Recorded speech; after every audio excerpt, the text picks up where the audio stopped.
Yesterday, seconds away from losing total control of my faculties, certain I would never again review another comic book and never leave this place, Tiny Adam West finally made his appearance and replenished my supply of Mountain Dew. I had not failed his final test as I suspected, but had rather proved his point. Tiny Adam West has complete control over me.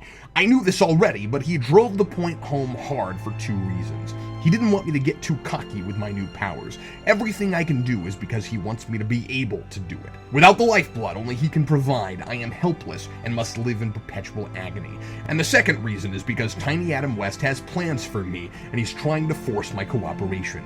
He teleported me from the alleyway to a training arena that looks curiously like my own backyard. He explained that from the very beginning, Spawn Year has been a proving ground, designed to mold me, if I am indeed the right choice, into a fully devoted and obedient killing machine. He claims that he pretended to be Doomsvince the entire time, and invented the deal for me to return to my family by reading Spawn comics and paying for my sins as an initial motivator, all meant to manipulate me into proving that there was a killer inside me, which I did when I slaughtered Doomsvince. I then proved my dedication to what Tiny Adam West refers to as the product, when I desperately downed that 2-liter after avoiding Mountain Dew for so long, in a futile attempt to prove I cared more about my family than my petty obsessions or addiction. He said my extreme usage of the product is why I was a candidate for the program in the first place, and that Spawn, a series I had been collecting and reviewing and was conflicted and frustrated about, would serve as the inspiration for my training. This was never about me, Tiny Adam West said. It was always about Mountain Dew, and creating a warrior to protect and defend a vast, holy, divine, perfect empire of soft drinks. Now that I had been properly confused and discombobulated by months of writing about awkwardly constructed and often incoherent comics, made to question my every conviction, belief, and choice I've made in life, made to believe I deserved this hell, making me desperate to return home, it was easier to condition me to do things I never would have considered in life, beginning with killing the jacket. Now I have accepted there's no escape except to finish out the year. I have accepted my new gaudy appearance and these new powers, and I have become totally dependent on Mountain Dew. So Tiny Adam West says it's time for my combat training. Soon I will be expected to fight in a hugely anticipated battle, at least anticipated by a 3-foot-tall gremlin in a Batman mask, but only if I prove myself ready and worthy in these final lessons and tests. No more trivia quizzes and grammar evaluations. It's kill or be killed. Do what I'm told or writhe in excruciating pain for all eternity. He says when I've done my duty, I may be sent home, but he's making no promises. And why not? I have everything to lose and nothing to gain. I'm a puppet with a pair of scissors. I can let my strings be pulled or I can cut them, but what use is freedom for a lifeless, inanimate doll? My first lesson was simple.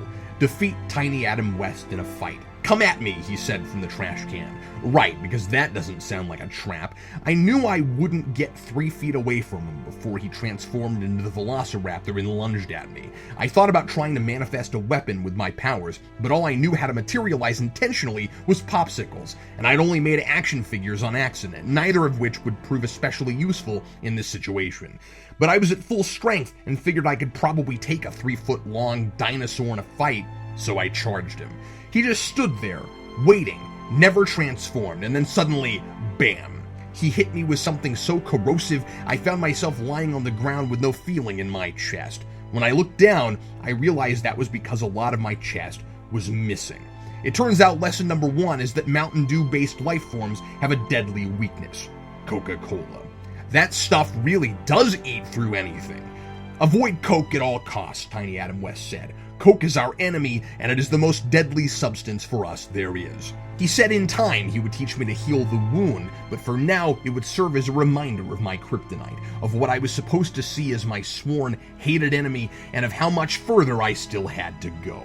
He said as he returned me to this place that reviewing the comics is still part of my conditioning. If I refuse to cooperate in writing critiques or participating in combat exercises, I forfeit the program and my future. So, dear reader, now I sit with a gaping hole in my midsection, and considering all those cracks I made about Spawn's various gaping holes, it was really just a matter of time. And do I buy all this emissary of the Holy Order of Pepsi crazy talk? No.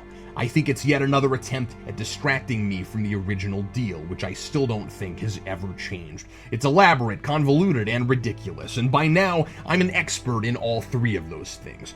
So I'll dance for Tiny Adam West. I'll be a good little soda Spawn, but I don't think this is about Mountain Dew. Every fiber in my being says it's still about the reviews. Today's issue doesn't accomplish nearly enough in 22 pages, certainly not nearly as much as Hogwen even got done last issue. I like the solemn mood and the heavy reality this army of children comes to when it has its first taste of battle and death. These children are beginning to lose their innocence. At first, it seemed like a fun, harmless adventure, until they come to an envoy that has heard of their growing numbers and wants to burn Mauve as an unholy witch. I like how carried away the kids get, using their intense training from Covenant to butcher these grown men and giving in to their carnal rage. Mauve has to remind them that they're warriors and not savages, but then the harsh reality of what they've really gotten themselves into sets in when one of the children picks up a fallen comrade and realizes casualties inevitably happen on both sides. "I didn't think we were going to die," he says. Covenant and Mauve are both conflicted about the morality of what they've started. Mauve is blindly following the visions she believes are sent by God, and Covenant, despite his history with blind obedience in the name of a righteous cause, hesitantly follows her in the desperate hope of some personal absolution and final rest. By the end, their army suddenly grows 3 times larger overnight, despite Mauve's fear that the children will all lose their stomach for war. Is this supposed to be a good thing? We don't know what the enemy is yet, nor do we have any evidence to corroborate that Mauve's visions are from God, who, by the way, we know from other Spawn stories isn't trustworthy either. Now, against all reason, more kids are signing up with a naive seer and a hellspawn to get killed in battle. Yay! And why aren't any adults joining their army on their travels? It can't be that it takes a childlike mind to buy into their cause, since Mauve convinced her whole village to let the kids become hardened soldiers. The first 4 pages and the last 2 are redundant, cryptic, and don't hold my attention. Someone in narration keeps saying variations of "they are sleeping, I will awaken them." There's a creepy sacrifice, guy in a hood who's revealed as a bearded guy at the end, and I think it's Cog, but McCormick Sharp's art, while vivid and striking, is really inconsistent issue to issue, so I'm not sure. These pages scream filler and ominous but unnecessary substanceless build-up. Perhaps my first lesson in combat was also about the reality of violence. I may be some superpowered tough guy now, but this hole in my middle smarts. And I, like these children, find myself feeling a little empty inside. Signed, Captain Logan.